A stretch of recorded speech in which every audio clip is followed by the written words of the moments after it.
A ti, Señor, levanto mi alma. Dios mío, en ti confío. No sea yo avergonzado, ni se burlen de mí mis enemigos, pues cuantos esperan en ti no quedarán confundidos. Son las palabras tomadas del Salmo con las que la Iglesia comienza el tiempo de Adviento. Estas palabras son la antífona de entrada, el introito. A te Domine levavi, a ti, Señor, levanto mi alma, del primer domingo de Adviento. Levanto mi alma, Dios mío, en ti confío. Los que esperan en ti no quedan confundidos. Se ha acuñado ya entre nosotros, entre el vocabulario, vamos a decir, litúrgico, eclesiástico, nuestro lenguaje de la Iglesia, esa expresión de tiempo de Adviento, tiempo de esperanza. Hay también por ahí alguna cancioncilla, yo creo que es también así, tiempo de Adviento, tiempo de espera, tiempo de esperanza. Pero vamos a preguntarnos ¿por qué? ¿Por qué el tiempo de Adviento es tiempo de esperanza? En primer lugar, sabemos que el tiempo del Adviento ha sido instituido por la Iglesia como preparación a la celebración gozosa de la Pascua de la Navidad. El paralelo es la Pascua y Cuaresma. Así como 40 días antes la Iglesia se ejercita en la penitencia para disponerse a la celebración de la Pascua, recordando y avivando a los catecúmenos que van a recibir el bautismo y exhortándoles a vivir, a identificarse con Cristo para gozar de esa Pascua, de esa resurrección del Señor. Así también la Iglesia ha querido que el tiempo de la Navidad, la primera Pascua, la Pascua de Navidad, fuese precedida de unas semanas de preparación, el Adviento, el tiempo del Adviento. Algo curioso que además, como españoles católicos, nos tiene que enorgullecer porque es una institución que primeramente se hace aquí en España. Ya en el siglo IV se estableció en un concilio provincial esta celebración del Adviento, más reducido que el actual, pero sí, ya como una preparación para el tiempo de la Navidad. Tiempo de la Navidad que es tiempo del Emmanuel, del Dios con nosotros. La Iglesia, ¿qué pretende en el tiempo de Adviento? A través de la Sagrada Liturgia, la Iglesia nos evoca en las lecturas de la Palabra de Dios, en el oficio divino, toda esa promesa de Dios realizada a lo largo de los siglos y que tiene su realización en el misterio de la encarnación de nuestro Señor Jesucristo y en el misterio de su nacimiento en Belén. Recorrer la historia de los siglos, desde aquel primer momento en el que Dios, tras el pecado de nuestros primeros padres, Adán y Eva, promete, injerta en la historia la promesa de la salvación, el protoevangelio. Ipsa conderet, ella te aplastará la cabeza, un descendiente de esta mujer te aplastará la cabeza.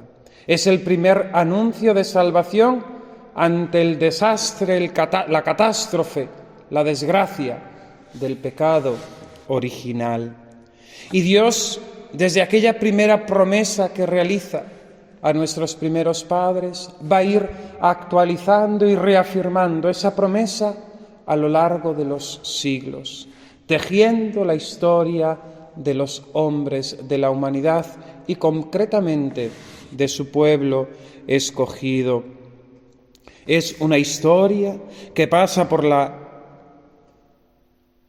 historia de los patriarcas, desde la promesa de Abraham, de un descendiente, de una tierra, a la esclavitud de Egipto y la liberación por medio de Moisés, a la conquista de la tierra, a todas esas reyertas y problemas que Israel tenía con los pueblos vecinos y donde experimentaba al mismo tiempo la acción protectora de Dios y por otro lado también el abandono cuando ellos se dejaban llevar por la idolatría, un abandono que no era desinterés divino, sino todo lo contrario, era castigo para llevar a la salvación, era penitencia para dar la recompensa.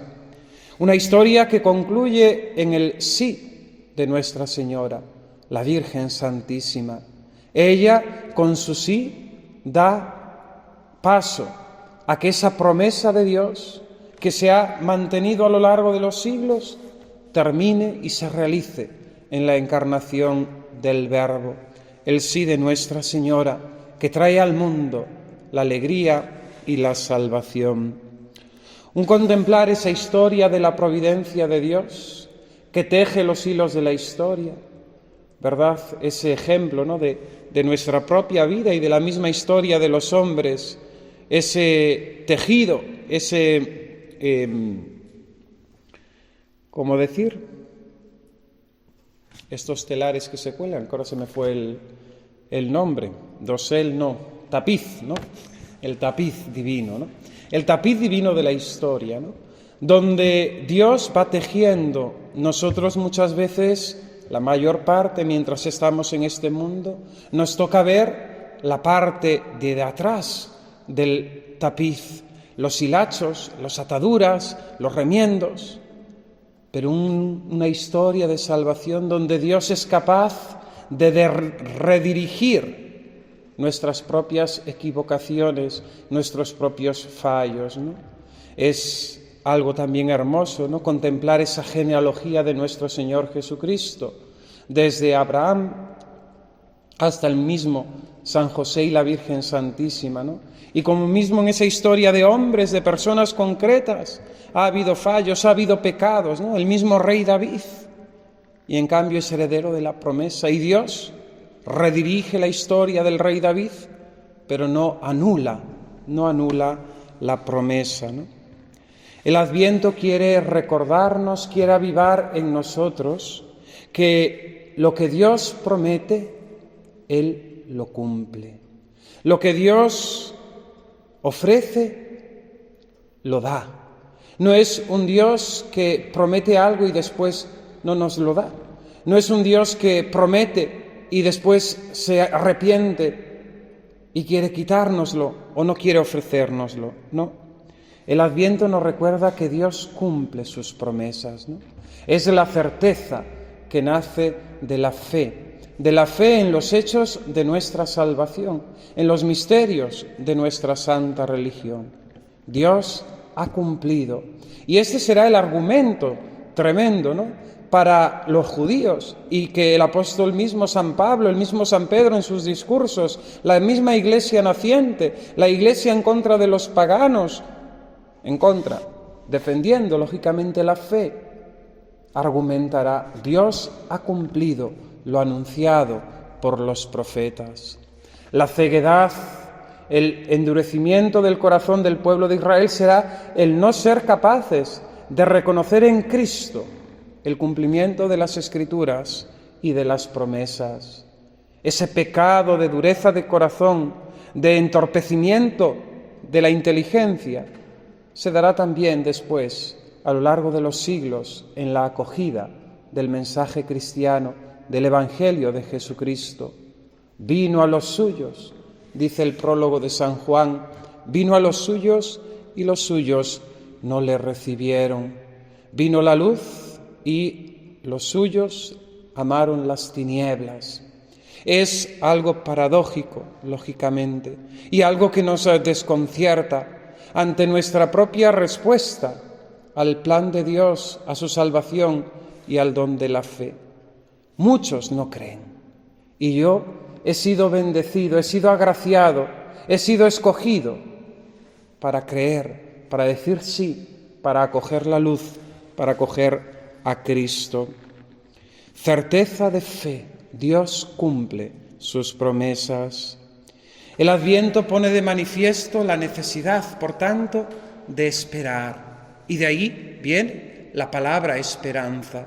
Esperar. Esperanza es el acto de esperar. Y esperamos lo que Dios ha prometido. Una espera que requiere paciencia. Van juntas, ¿verdad? Cuando vamos a esperar el autobús, tenemos que esperar lógicamente, y a veces con paciencia, porque cuando hay tráfico, pues el autobús no llega a la hora señalada, ¿no? Sabemos seguro que va a venir el autobús, pero tenemos que esperar a que llegue, ¿no? Ahora pues ya es todo más rápido y todo más cronometrado, ¿no? En el AVE, cuando vamos a Toledo, pues sale al minuto exacto, ¿no? Al segundo exacto, y llega al minuto exacto, ¿no? Pero antiguamente las cosas, el hombre aprendía a esperar porque la misma vida llevaba eso, ¿no? Como el labrador espera el fruto de su trabajo, ¿no? Tomando esa comparación del apóstol Santiago, ¿no? Hemos de esperar, ¿no?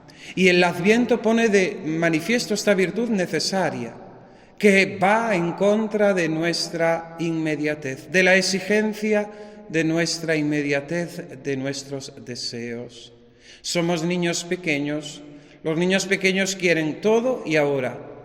Cuando van con sus padres a las ferias, cualquier cosa que ve, cualquier cosa que se ilumina, cualquier cosa que les llama la atención, eso lo quieren. Y lo quieren ya, no pueden esperar. Y si no, se encabritan, se enfadan, empiezan a llorar para llamar la atención y para que sus padres accedan a su petición.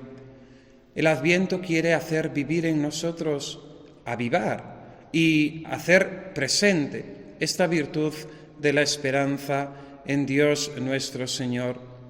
Hay una frase preciosa de San Pedro Julián e Irmar que dice: la providencia de Dios no coincide siempre con los tiempos de nuestra impaciencia. La providencia de Dios no coincide siempre con la impaciencia de nuestros tiempos, ¿no? Dios escucha y escucha siempre y va a cumplir su promesa, pero el tiempo lo conoce Él. ¿Y por qué Él espera en obrar? ¿Por qué Él se detiene tanto? ¿Porque se haya olvidado? No se ha olvidado el Señor, sino que, como dirá el mismo apóstol Pedro, la paciencia de Dios es nuestra salvación.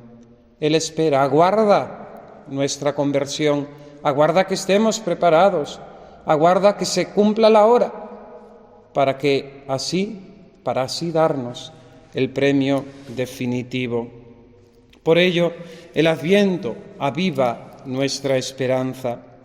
Pero podemos preguntarnos, ¿podemos esperar algo que ya se ha realizado? Porque lógicamente en Jesucristo se han realizado todas las promesas hechas por Dios, las promesas del Mesías. Entonces, si tenemos que vivir el Adviento y vamos a celebrar la Navidad, va a nacer nuevamente Jesucristo, se van a cumplir las profecías de Isaías, de Jeremías, de los otros profetas. Ya se ha realizado, ya ha sido, ya ha acontecido en la historia. Jesucristo ya ha venido al mundo y en la Navidad recordaremos ese nacimiento del Hijo de Dios, un nacimiento que ha sido de una vez para siempre. La esperanza no se tiene sobre algo pasado o que ya no podemos repetir o que no se puede dar. No podemos tener esperanza en el nacimiento del Mesías porque éste ya se ha realizado. Jesús no va a volver a nacer. Nosotros esperamos en algo del futuro, en un bien que queremos alcanzar pero que no tenemos ahora y que se dará dentro de un poco, pero no ahora. Pero lo que ya ha pasado, lo que ya ha acontecido, no lo podemos esperar. Pero nosotros seguimos esperando y la Iglesia nos invita, lógicamente, a vivir este Adviento. No es una fábula, no es una mentira, no es un tiempo perdido. Cada Adviento se nos recuerda que tenemos que vivir la virtud de la esperanza. Fijaos, los judíos siguen esperando 2000 años después a que se cumplan las promesas. No han sido capaces de leer en la persona de nuestro Señor Jesucristo que Dios ha realizado su salvación, que Dios ha cumplido sus promesas. Y ellos siguen esperando no sabemos bien lo que, porque lo que tenía que venir, el que tenía que venir, ya ha venido, ya está en medio de nosotros. Esperanza. Hay una primera esperanza, la esperanza humana que todo hombre lleva inserta en su corazón. Es la que nos motiva cada día a obrar y a trabajar. En definitiva, es la esperanza la que nos mueve y la que mueve el mundo, en esa tensión por alcanzar un fin. Un padre de familia cada mañana se levanta con esperanza de poder realizar su trabajo con éxito y al final del día recibir su jornal para poder alimentar a su familia, para poder adquirir los bienes que necesita para esta vida. Un estudiante realiza sus estudios con la esperanza de poder llegar a aprobar y así tener su título y poder ejercitar su trabajo. Cada uno de nosotros nos movemos por esperanzas humanas que nos llevan a no quedar quietos, a no quedar inactivos, sino a buscar, a llegar a alcanzar, a querer alcanzar ese bien que deseamos. Fijaos, hay toda una filosofía del nihilismo, de la angustia, de la desesperación cuando se pierde esta realidad, esta verdad acerca de la esperanza. No es verdad que nosotros, sacados de la nada, tendamos a la nada. Todo lo contrario. Nosotros que hemos sido sacados de la nada tendemos al ser, porque es un bien. Lo que no es propio, lo que no es natural, lo que no es conforme a nuestra naturaleza, es no esperar nada. Lo que no corresponde a ser hombres y mujeres es no tener este movimiento hacia el ser, este movimiento hacia el crecimiento y hacia alcanzar un bien. El hombre sin esperanza se muere. Cuando no hay esperanza, el enfermo no tiene esperanza de poder recuperarse, de recobrar la salud, acaba muriendo. Pero muere antes que físicamente, muere de la angustia y la desesperación al ver que no hay solución alguna. Es curioso, ¿no?, en estos tiempos en los que nos quieren, tiempos complicados, donde se quiere imponer la ley de eutanasia, ¿no?, de muerte digna que dicen, ¿no? Nadie va al médico a pedir que le maten. Nadie. Yo no conozco a nadie. Todo el mundo va al médico a ver si encuentran una solución, un apaño, un remedio para nuestros dolores y enfermedades. Nadie busca que le maten. Nadie quiere que se le quite la vida. Pero el hombre sin esperanza se muere. Y los ideólogos de nuestra sociedad, los filósofos que han creado este mundo moderno, han robado la esperanza. Han robado la esperanza al hombre. Y hablo de la esperanza humana, ya no de la esperanza sobrenatural. Fijaos en nuestros jóvenes, ¿no?, y en nuestros niños. Están realmente, faltos de esperanza. Faltos de esperanza porque ya nada les ilusiona, no buscan un fin, no buscan algo que les haga mejores, más grandes, ¿no? Se conforman con lo que hay, ¿no? Es una actitud pasiva totalmente ante el acontecer de la historia, ¿no? ¿Para qué estudiar si total vamos a aprobar todos, ¿no? Con las reformas de las leyes, ¿no? Tanto los tontos como los listos, todos aprueban, ¿no? Y así en miles de actitudes de la vida, ¿no? El mínimo esfuerzo. Todo esto brota de una falta de esperanza. Es este pensamiento nihilista, este pensamiento que conduce en definitiva a la angustia y la desesperación, porque si no podemos esperar nada, no nos queda más que eso, la frivolidad, por un lado, que es donde está nuestro mundo de hoy, y esa desesperación, ¿no? Frivolidad, fijaos el mundo como vive, ¿no?, en la frivolidad, ¿no?, de el pecado, las pasiones, la diversión sin sentido, los excesos, las borracheras, embriagueces, etcétera, etcétera. O la desesperación, ¿no?, que concluye con la depresión. Nunca ha habido tanta depresión como en nuestros días. O el suicidio, ¿no? Ya me lo han escuchado alguna vez, yo creo, ¿no?, que el suicidio es la primera causa de mortandad entre la juventud. Es tremendo, ¿eh? Es tremendo. Ni el coronavirus, ni la gripe común, ni el alcohol, ni las drogas, ni los accidentes de tráfico. La primera causa de mortandad entre los jóvenes es el suicidio. Es la sociedad, ¿no?, de la desesperación, ¿no? Es la filosofía del nihilismo. Es tremendo, tremendo, porque han robado, le han quitado, ¿no?, la esperanza. Benedicto XVI decía: es verdad que quien no conoce a Dios, aunque tenga múltiples esperanzas, en el fondo está sin esperanza, sin la gran esperanza que sostiene toda la vida. Porque lógicamente esta esperanza humana, que responde a nuestra naturaleza creada, tiene como fin y tiene como es el primer paso, vamos a decir, para una esperanza sobrenatural. ¿En qué? En la vida eterna, en la vida eterna. Claro, porque podemos tener esperanzas humanas, pero sabemos que hay una realidad que trunca la esperanza, y es la realidad de la enfermedad y de la muerte, ante la cual no hay remedio. Los hombres no podemos hacer nada, y es una verdad tan firme, tan segura, tan evidente, que nos vamos a morir, que lógicamente como nos asusta, como nos frustra, como nos puede llevar a la desesperación y al sinsentido, pues vivimos olvidados, ¿no?, de esta realidad. Lógicamente no estamos destinados a la nada. El ser sacados de la nada no nos lleva implícitamente a desear ser nada, ¿no?, llegar a ser polvo otra vez. No, todo lo contrario.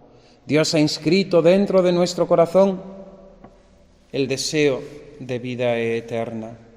Claro, fijaos, han robado la esperanza humana, pero han robado también la esperanza divina, ¿no?, la esperanza sobrenatural, ¿no?, olvidando, silenciando a Dios, ¿no? Vamos a celebrar la Navidad, la gente está preocupada, no nos vamos a poder reunir, no vamos a poder hacer fiestas, no vamos a poder... Los políticos dicen, hay que salvar la Navidad. ¿Salvar qué Navidad? ¿Qué Navidad? Es la Navidad la que nos salva a nosotros. ¿Qué Navidad quieren salvar esta gente? ¿La Navidad del pecado? ¿La Navidad sin Dios? ¿La Navidad sin Niño Jesús? ¿La Navidad de eso, de la fiesta, de la verbena, de las luces, del alcohol, del desenfreno? ¿Esa es la Navidad que quieren salvar? Eso no es Navidad. La Navidad es otra cosa. La Navidad es Jesucristo. Dios nos da la esperanza. Él, a través de su gracia, viene a colmar nuestra pequeñez y nuestra naturaleza. Con su gracia no destruye, sino que potencia y aumenta. Y contamos la virtud de la esperanza como una de las 3 virtudes teologales que Dios infunde en nuestra alma el día de nuestro bautismo: fe, esperanza y caridad. La esperanza es la virtud, por tanto, sobrenatural, teologal, que Dios infunde en nuestra alma y por la cual nosotros, criaturas, podemos esperar al reino de los cielos y a la vida eterna como nuestra felicidad. Es algo que nosotros se nos escapa, lógicamente. Es algo que por nosotros mismos no podríamos desear ni esperar. ¿En dónde se funda, pues, nuestra esperanza? En las promesas de Jesucristo y en el auxilio de su gracia. El Adviento es tiempo de esperanza.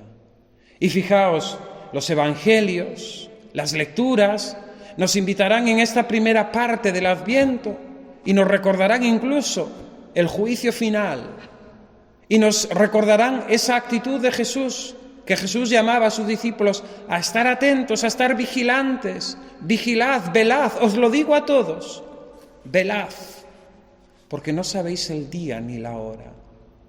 Claro, el Adviento viene a animar en nosotros la esperanza, pero no la esperanza del niño Jesús en Belén, que ya nació hace 2000 años, sino a ese encuentro con el niño de Belén, pero en el cielo, en la gloria de Dios, viendo a Dios cara a cara, contemplando su rostro. Así como la Virgen Santísima, San José, los pastores, los magos y todos aquellos que conocieron en carne mortal al Hijo de Dios, pudieron ver su rostro. Nosotros también veremos cara a cara a Dios, nuestro Creador y Redentor. La esperanza, por tanto, es esa virtud sobrenatural por la que aspiramos al reino de Dios como nuestra felicidad, poniendo nuestra confianza no en nosotros mismos ni en nuestras fuerzas, sino en la promesa de Cristo y en el auxilio de la gracia divina. Y es necesario, y esto nos lo recuerda también el Adviento, Dios quiere que todos los hombres se salven. Y Dios da a todos las gracias necesarias, imprescindibles, para alcanzar la salvación. Y Dios es fiel en esta promesa. Fijaos, a pesar de nuestros nos, a pesar de nuestras negaciones, a pesar de nuestros pecados, y esto lo aprendemos también en el Adviento, al contemplar la historia de la salvación, Él permanece fiel. Él permanece fiel. Es importante también como nuestra vocación de consagrados, de entregados al Señor, cuando contemplamos también nuestra pequeñez y nuestras infidelidades, nuestra falta de correspondencia, nuestra consagración a Dios, gracias a Dios, no se fundamenta en nuestra fidelidad, sino en su fidelidad, que Él es fiel, que Él es fiel. Y como dice en el libro del Apocalipsis, está llamando a nuestra puerta, ¿no? Día tras día, ¿no? Con el soneto, día tras día llamando a nuestras puertas, ¿no? Y a pesar de nuestros nos, a pesar de ahora no, mañana abriremos, el Señor sigue insistiendo. Fijaos, es algo que nos debería llenar de gozo, pero también en el sentido de espanto, ¿no? Por nuestra crueldad o por nuestra dureza. La insistencia de Dios, su querernos, su amarnos y nuestras negaciones, ¿no? Nuestra pequeñez, nuestra falta de correspondencia. El Señor es fiel. Dice San Pablo en la carta a los Hebreos: mantengámonos firmes en la confesión de la esperanza, porque fiel es el autor de la promesa. Dios es fiel y permanece fiel. Y aunque nosotros reneguemos, Él permanece fiel, dice el apóstol San Pablo, porque no puede negarse a sí mismo. Dios podía haber, después del primer pecado de Adán y Eva, haber destruido, fulminado el universo. Así como lo creó, lo pudo deshacer. A nosotros mismos, al primer pecado nos podía, con una centella, dejarnos secos como un palo. Y no, porque este Dios es misericordioso y fiel. Este Dios es Padre. ¿Y qué padre quiere la muerte de su hijo? ¿Qué padre quiere el fracaso de su hijo? ¿Qué padre no espera contra toda esperanza que su hijo se recomponga, se sane, se salve, mejore? La virtud de la esperanza, nos dice el Catecismo, corresponde al anhelo de felicidad que Dios ha inscrito en el corazón del hombre.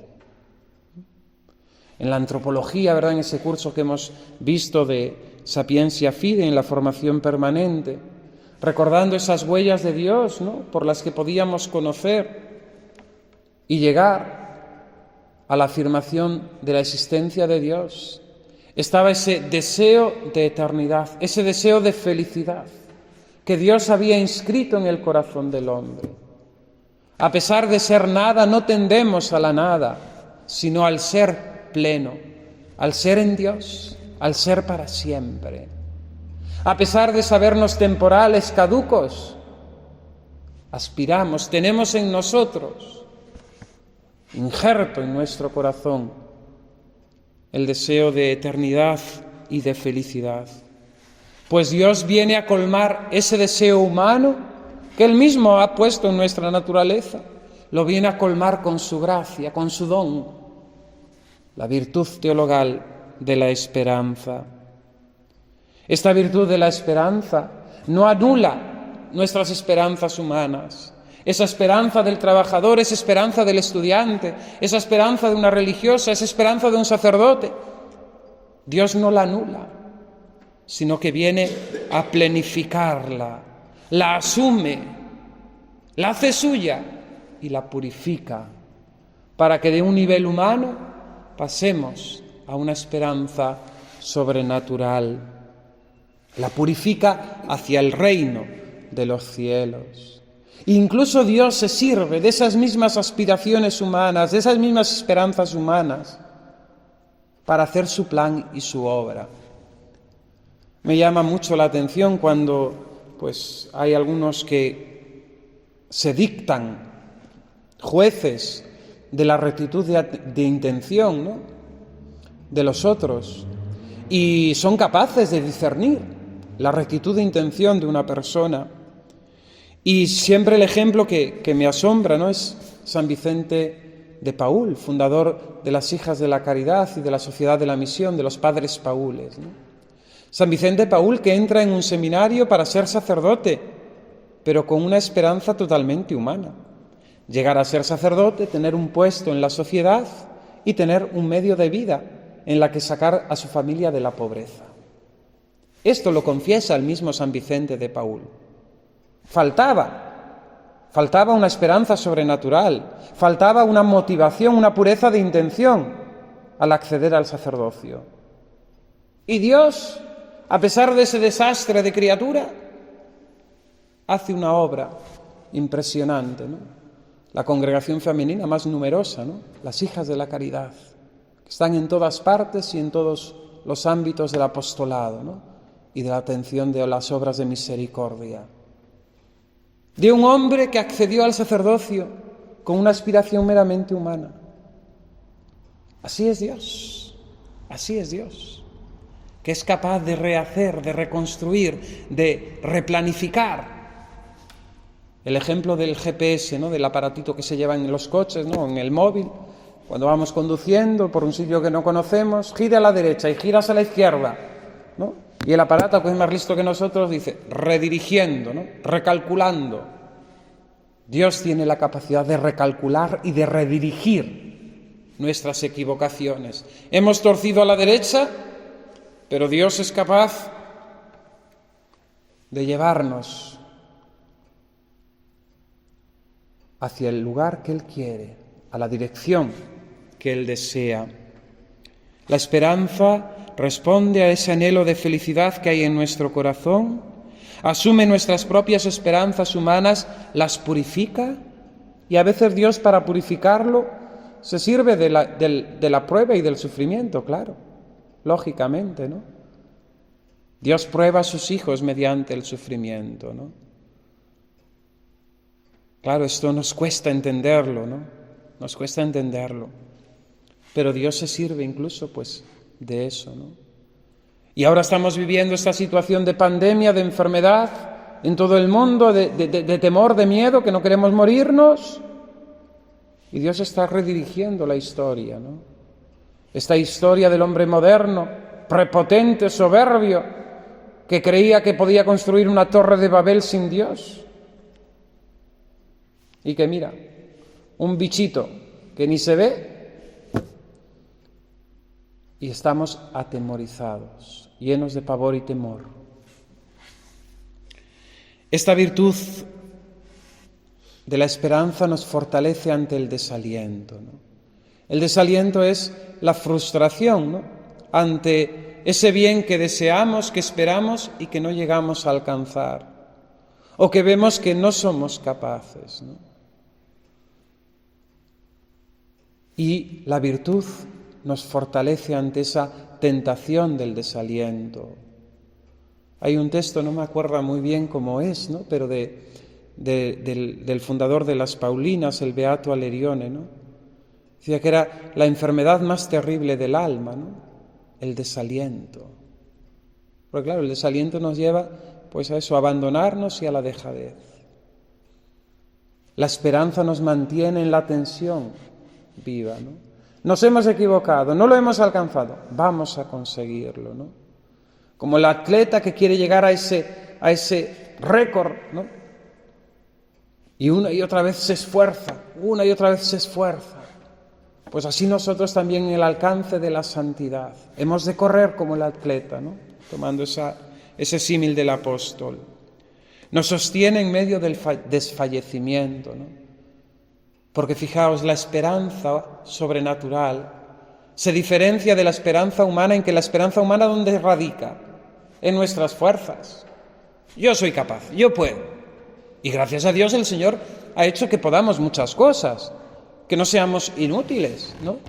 Y que por nuestro esfuerzo podamos conseguir muchas cosas, con nuestra tenacidad. Pero sin duda alguna hay otras que se nos escapan, ¿no? En cambio, la virtud sobrenatural se fundamenta no en nuestras propias fuerzas, sino en el Señor. A ti, Señor, levanto mi alma. Dios mío, en ti confío. Pues los que esperan en ti no quedan confundidos. La virtud de la esperanza dilata, ¿no? Hace ancho, amplifica nuestro corazón en la espera de la bienaventuranza eterna, ¿no? Cada uno de nosotros somos lo que esperamos, ¿no? Podemos decir. ¿Qué esperamos cada uno de nosotros? Y así somos, ¿no? Si esperamos el cielo, si esperamos la vida eterna, nuestro corazón está amplio, dilatado, grande, porque la esperanza es muy grande. La meta a la que se nos llama es tremenda, inmensa, y nuestro corazón está esponjado, ¿no? En esa esperanza. El impulso de la esperanza nos preserva del egoísmo y nos conduce a la dicha de la caridad, ¿no? Porque la esperanza es en sí solidaria, ¿no?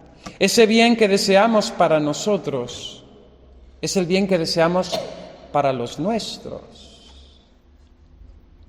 Claro. Nadie de nosotros quiere salvarse sin que se salven los nuestros, nuestros padres, nuestros hermanos, nuestros familiares, nuestros primos, sobrinos, nuestros conocidos y amigos, aquellas personas que le queremos bien. Incluso, lógicamente, esta esperanza se ve insuflada por la caridad de ese amor al prójimo exigido por nuestro Señor Jesucristo. Y deseamos esa misma gloria y ese mismo alcance de la felicidad.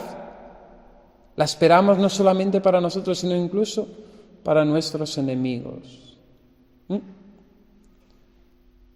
Ahí quizás no tanto, ¿no? Hay que hacer examen, ¿no? Llegamos a anhelar, a tener la esperanza de aquella persona que me ha hecho daño, que me ha herido, de que se salve también, de que alcance lo mismo que yo. ¿O somos como los del Evangelio, ¿no? De los trabajadores de la viña, ¿no? Que cuando pasaron los de última hora, que estaban allí holgazaneando en la plaza y fueron invitados a trabajar y no hicieron nada y recibieron un talento, ¿no? Y llegan los de primera hora esperando que, bueno, estos que se salven, pero a nosotros, Señor, danos más, ¿no? Y recibieron lo mismo, ¿no? Y se enfadaron, ¿no? Y el Señor les reprende. La virtud de la esperanza perfecciona y recoge la esperanza del pueblo elegido, que tiene su origen y su modo de esperar en Abraham, ¿no? Abraham le llamamos Padre nuestro en la fe, porque creyendo en las promesas de Dios, se puso en camino y mantuvo viva la esperanza. Fe, esperanza y caridad, que nosotros dividimos así, son virtudes, pero no las podemos meter en tuppers distintos. Forman parte, ¿no?, de nuestra relación con Dios, ¿no? Y la fe, la esperanza y la caridad se nutren mutuamente, ¿no? Y se alimentan mutuamente y viven en nosotros mutuamente. Por la fe esperamos y somos capaces de esperar en el Dios de las promesas. Tenemos en Abraham ese modelo, ¿no? La Iglesia nos presentará en el Adviento también a Isaías, ¿no?, con sus profecías, ¿no?, esos anuncios del nacimiento del Mesías. Nos presentará la figura de San Juan Bautista también, ¿no?, como anunciador, pero también como creyente y hombre de esperanza, ¿no?, ante la venida del Mesías. Nos presenta a María Santísima, Madre de la Esperanza, ¿no?, esperanza nuestra, como le llamamos en la salve, a San José bendito, ¿no?, a los justos, a los pobres que recibieron al Mesías, los pastores, los magos de Oriente, todos aquellos que se alegraron, ¿no?, en el cumplimiento de la promesa. Y nosotros tenemos que mantenernos también, ¿no?, en esa esperanza, nutrirnos de esos ejemplos.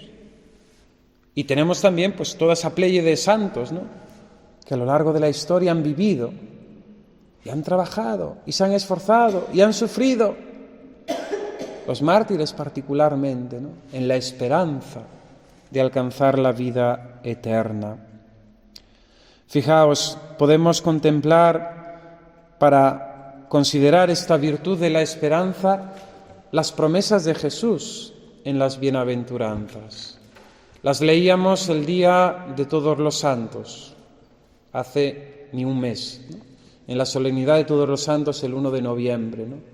Bienaventurados los pobres de espíritu, porque de ellos es el reino de los cielos. Fijaos, la esperanza nos hace ya gozar, tener felicidad ya en este mundo, en una situación lastimosa o penosa, por la promesa que recibiremos. Jesús llama bienaventurados a los pobres. Ahora, bienaventurados vosotros los pobres, porque de vosotros será el reino de los cielos. ¿Bienaventurados quién? Los hambrientos y sedientos de justicia, porque vosotros seréis saciados. Bienaventurados los limpios de corazón, porque ellos verán a Dios. Bienaventurados los mansos, los que trabajan por la paz, porque serán llamados hijos de Dios. Bienaventurados los sufridos, ¿no?, porque heredaréis el reino. Bienaventurados los perseguidos por mi causa.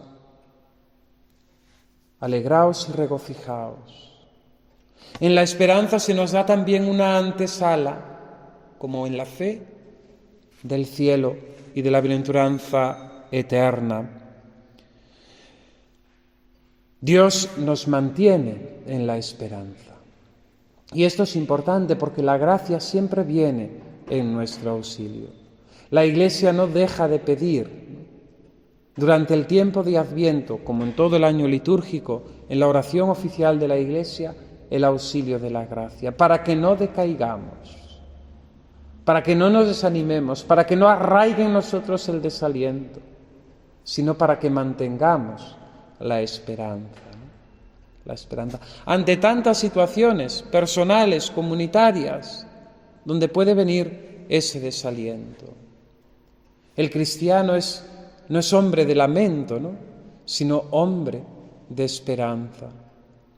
El cristiano no se queda en lo que no tiene, sino en la promesa de lo que va a recibir por la promesa de Dios. Se llama a la esperanza ancla del alma, ¿no?, porque nos ancla, nos sujeta, ¿no?, a la misma existencia, a la misma realidad, pero en la esperanza, ¿no?, de llegar a esa vida eterna, ¿no?, como un ancla firme y segura, porque podemos esperar la eternidad, la felicidad, la vida eterna. Y no porque sea algo que se fundamente en nosotros. Es ancla segura porque se fundamenta en la promesa de Dios, de Jesucristo, y en el auxilio de su gracia. No en nosotros, no en nuestras fuerzas. Es ancla segura. Podemos esperar. Es también un arma que nos protege en el combate de la salvación. Dice el apóstol San Pablo en la carta a los tesalonicenses: revistamos la coraza de la fe y de la caridad, con el yelmo, el casco de la esperanza de salvación.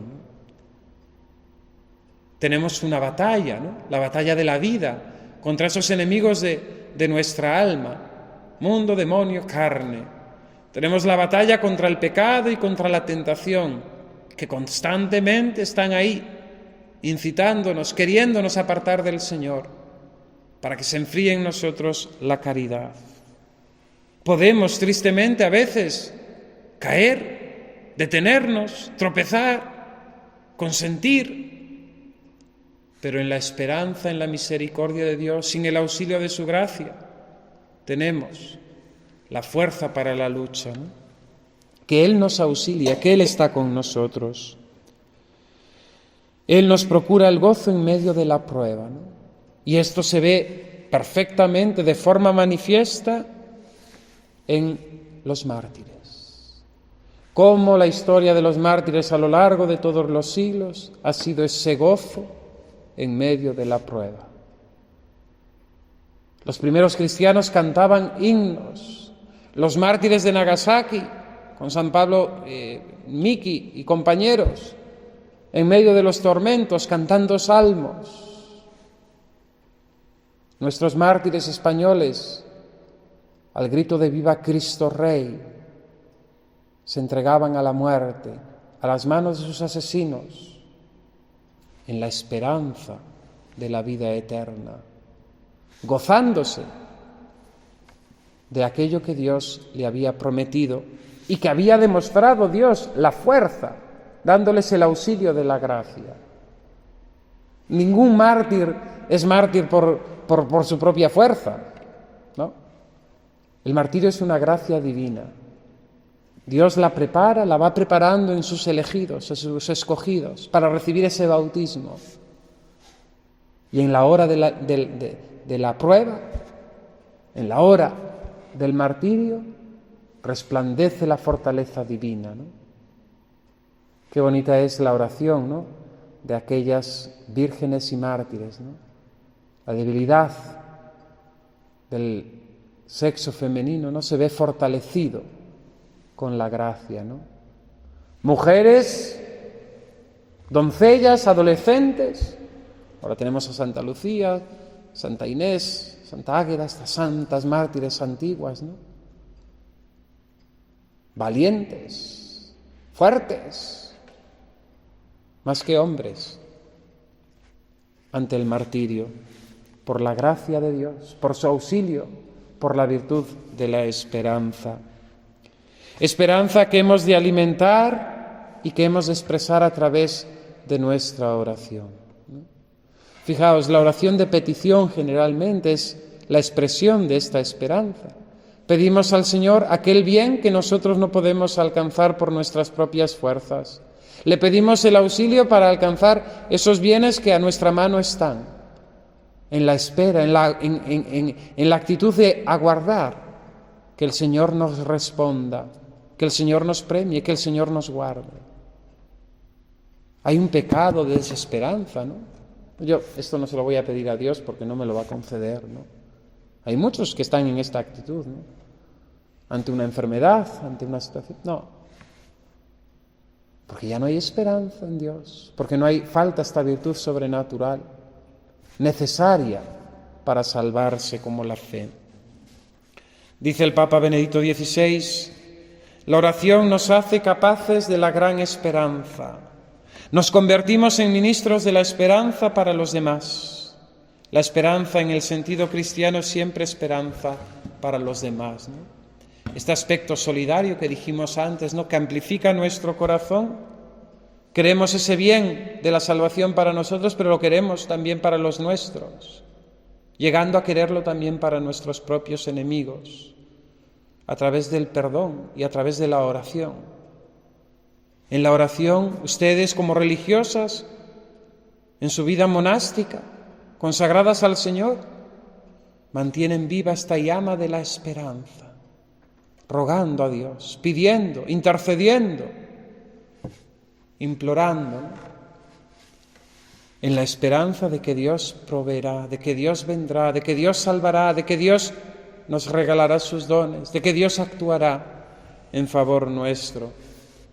Me llama también la atención, ¿no?, tomando esas oraciones que la Iglesia se inspira, ¿no?, en esos textos del Antiguo Testamento, ¿no? Despierta, Señor, ven con tu poder. En esa imagen de que como que el Señor está dormido, ¿no?, que el Señor está oculto, que el Señor no aparece, ¿no? Excita, Domine, levántate, despierta, Señor, ven con tu poder, sálvanos, sálvanos. La esperanza es una virtud que nos rejuvenece. Es la virtud propia del joven. ¿Y por qué es la virtud propia del joven? Porque el joven tiene poca experiencia del fracaso, del pasado. El joven normalmente, animoso en sus fuerzas, viéndose fuerte, anhela y espera y piensa conseguir muchas cosas. Es lo propio de la juventud. En la esperanza humana, la esperanza sobrenatural es la virtud también de los jóvenes de espíritu, ¿no? Se decae el cuerpo, nos vamos deshaciendo poco a poco, ¿no? La morada terrenal, si no es una cadera, es una pierna, un brazo, el hígado o la cabeza que se nos pone tonta. Nuestro cuerpo decae, ¿no?, pero nuestro espíritu se rejuvenece. ¿En dónde? Con la inyección, ¿no?, con la medicina de la esperanza. Esperanza que nos hace mirar al futuro, ¿no? Ese texto del Señor, ¿no?, del final del mundo, ¿no? Cuando veáis estos signos, levantad la cabeza, se acerca vuestra liberación, ¿no? Es la actitud de la esperanza, el estar en pie mirando, ¿no?, levantada la cabeza. ¿Hacia dónde? Hacia el cielo, ¿no? Y es hora de despertaros del sueño. La noche se termina, el día se echa encima, dice el apóstol San Pablo en la carta a los romanos. El sueño, las vírgenes, las doncellas que se durmieron, el siervo que no está atento a que su amo llegue, es el hombre que vive sin esperanza, vive dormido, ensoñado, atontado, no es dueño de sí. Velad, tened vuestras lámparas encendidas, despertaos. Es la actitud del cristiano, que el Adviento viene a avivar en cada uno de nosotros. Podemos, por tanto, esperar la gloria del cielo prometida por Dios a los que Él ama y hacen su voluntad. En toda circunstancia, cada uno debe esperar con la gracia de Dios, perseverar hasta el fin. Podemos esperarlo, debemos esperarlo y hemos de pedir al Señor el tener la gracia de conseguir la perseverancia final, pues el que esté en pie, tema no caiga, ¿no? No hemos de olvidar la gravedad del momento presente, ¿no? Y la gravedad del momento presente es que estamos como viadores, estamos en medio de la lucha, de la batalla, estamos desarrollando, vamos a decir, el negocio de nuestra vida, el único negocio que vale, la salvación. Pero tenemos que invertir bien en bolsa, tenemos que estar armados, tenemos que estar despiertos. Tenemos que pedir a Dios con mucha humildad la perseverancia final, el estar en pie, porque lógicamente la virtud de la esperanza va unida a ese temor filial reverencial, ¿no?, que nos hace, que nos previene, ¿no?, de la presunción, un pecado contra la esperanza. El confiar en nuestras fuerzas, el abandonarnos en el descuido de nuestra salvación, el demorar nuestra conversión, el querer dejarnos acomodados, en pensar que Dios nos va a salvar así de cualquier manera. La presunción, ¿no?, la presunción. Perseverancia final en la fe, en la gracia, ¿no?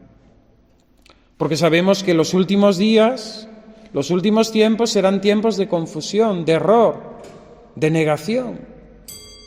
Y hemos de estar prevenidos con el santo temor de Dios, pidiendo el don de la perseverancia final. La Iglesia espera, clama, Maranatá, ven Señor Jesús, ven Señor Jesús. Podemos completar la meditación con dos textos de la carta a los romanos, ¿no? Quizás le podemos llamar a esta carta la carta de la esperanza, ¿no? Pues continuamente en ella el apóstol nos exhorta, ¿no? Romanos 5, versículo 1 al 5, Romanos 5 y Romanos 8, del versículo 22 al 30, ¿no? Esperando, ¿no? Porque el amor de Dios ha sido derramado en nuestros corazones. La esperanza no falla, dice el apóstol. El amor de Dios ha sido derramado en nuestros corazones por el Espíritu Santo que nos ha sido dado. Pues rogándole a Santa María, Nuestra Señora, la Virgen Santísima, Madre de la Esperanza, que nos enseñe a recibir a este Jesús que vino, ella lo recibió, que ha de venir y ella lo acompañará como corredentora y abogada nuestra. Ahora que estamos en este mundo, que ella nos enseñe a recibirle ahora, hoy, en nuestra propia vida, y que cada vez que lo recibimos a través de la gracia, de su palabra, de pues esas presencias del Señor en medio de nosotros, y sobre todo la presencia de Jesús en el sacramento del altar de la Eucaristía, que lo recibamos, como dice esa comunión espiritual, con aquella pureza, con aquel amor, con aquella devoción con que lo recibió ella. Y terminamos con esta pequeña reflexión que espero que les haya podido, que les pueda ayudar en este inicio del Adviento, dando testimonio también ante el mundo, ¿no?, de nuestra esperanza. Quizás la gente que se acerca a los conventos de forma general, la impresión que se llevan de ustedes es siempre esa alegría, ¿no? Alegría que nace, lógicamente, de la fe en Dios y de la esperanza en Dios. Ustedes que nada tienen, lo tienen todo, porque lo tienen a Él, y con Él nada más necesitamos.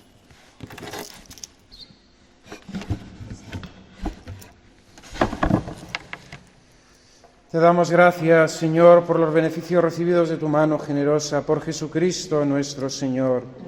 Gloria al Padre, y al Hijo, y al Espíritu Santo.